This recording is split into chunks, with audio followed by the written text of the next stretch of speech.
अस्सलाम वालेकुम नाज़रीन, आप देख रहे हैं JN न्यूज़ HD। आइए नजर डालते हैं आज की अहम खबरों पर।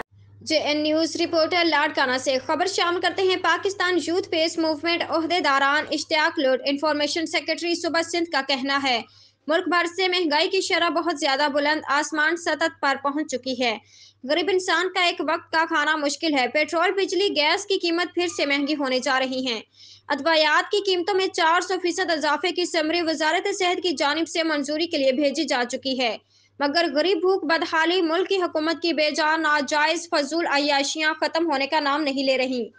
मुल्क ही नहीं, दुनिया की तारीख की सबसे बड़ी हुकूमती काबीना 85 मिनिस्टर और मावने खसूसी तक पहुंच गई। दुनिया की सुपर पावर अमेरिका में सदर समेत टोटल 23वें अरकान की काबीना है। यूके बरतानिया के वजीर आजम समेत 30 अरकान की काबीना है, और जो मुल्क सियासतदानों के अपनी अय्याशियों के लिए लिए गए कर्ज के बोझ तले दबा हुआ है। इस गरीब मुल्क की अय्याश और करप्ट हुकूमत का इस मुल्क की आवाम के साथ जुल्म देखें कि खुद अपनी और अपने खानदान की अय्याशियां खत्म नहीं कर रहे, मुफ्त के माल पे खूब मजे लौट रहे हैं, अपने और अपने खानदानों वालों के नाजायज और बेपनाह अखराजात कम नहीं कर रहे हैं, और आवाम को आटे, दाल, सब्जी, पेट्रोल, अद्वियात की लाइनों में लगाकर जलीलो ख्वार कर रहे हैं। अल्लाह और आखिरत को भूल चुके हैं।